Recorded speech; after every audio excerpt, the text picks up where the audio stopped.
जैसा कि हमारा हमेशा रहा है बीजेपी के खिलाफ, और हमने आज नेशनल कॉन्फ्रेंस के कैंडिडेट्स के हक में वोट किया।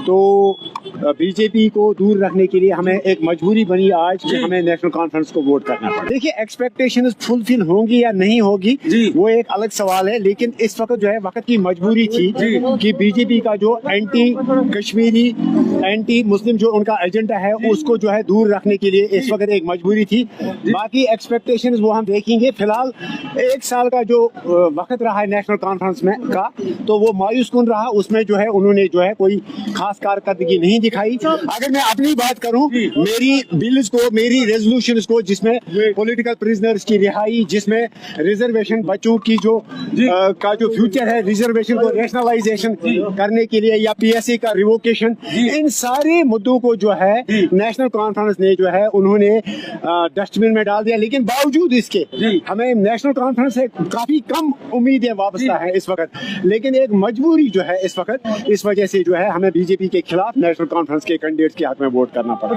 बात है, जैसा कि हमने कहा कि देखिए, हमें लेसर इवल इस वक्त चूज करना था, तो लेसर इवल में नेशनल कॉन्फ्रेंस एक मजबूरी बनी। अगर कोई थर्ड ऑप्शन हमारे पास होता तो जाहिर सी बात है हम थर्ड ऑप्शन को उसको एक्सप्लोर करते। लेकिन अनफॉर्चुनेटली तीसरा विकल्प हमारे पास या एब्सटेन करना था या रिजेक्ट वोट करना था, लेकिन उससे उसका फायदा डायरेक्टली बीजेपी को जाता।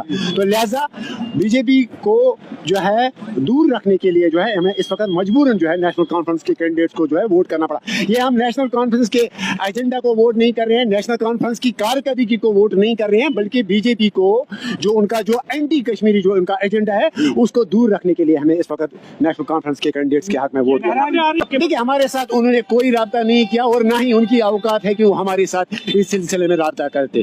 तो उनकी औकात नहीं है। हम हमेशा उनके खिलाफ रहे हैं। असेंबली के अंदर आपने कल भी देखा होगा, पिछले सेशंस में भी देखा होगा। ऐसा नहीं है। हमने ओपनली पीएसए रिवोकेशन के लिए एक बिल लाई, हमने ओपनली रिजर्वेशन को रेशनलाइज करने के लिए रेजोल्यूशन लाई, पॉलिटिकल प्रिजनर्स को रिलीज करने के लिए रेजोल्यूशन लाई, हमने टर्मिनेशन ऑफ एम्प्लॉइज के खिलाफ ओपनली रेजोल्यूशन लाई। तो लिहाजा उनकी औकात नहीं है कि वो हमारे साथ कांटेक्ट करते। लेकिन एक चीज जरूर है कि हमारा गिला नेशनल कॉन्फ्रेंस के साथ भी है कि उन्होंने हमारी रेजोल्यूशंस को, हमारी बिल्स को उन्होंने डस्टबिन में फेंक दिया। उन्होंने उस पे आज तक कोई गौर नहीं किया। लेकिन इस वक्त शायद अगर हम इन कंडीशंस पे बात करते तो ये वक्त मौजूद नहीं था। शायद इस वक्त एक लार्जर एक वसी महबात के लिए हमें इस वक्त नेशनल कॉन्फ्रेंस। महराज मलिक, देखिए, मुझे अभी तक कोई इस बारे में कोई इन्फॉर्मेशन नहीं है कि क्या उन्होंने वोट कास्ट किया या नहीं किया या किसके हक में किया। मुझे लगता है ये उनका जाती फैसला है, उनकी पार्टी का फैसला है। तो वो खुद मालिक हैं अपने वोट के, तो ये उनका डोमेन है कि वो किसको वोट करे। मेन एजेंडा, देखिए, सबसे पहले मेन एजेंडा वो है पॉलिटिकल प्रिजनर्स की रिहाई, जिसमें खुसूसन इस वक्त हमारा एक चुना हुआ एक ऑनरेबल मेंबर है लेजिस्लेटिव असेंबली का, महराज मलिक साहब, उसको उसकी रिलीज और ये इंश्योर कराना कि वो हाउस अटेंड करे और वो अपने लोगों की रिप्रेजेंटेशन करे।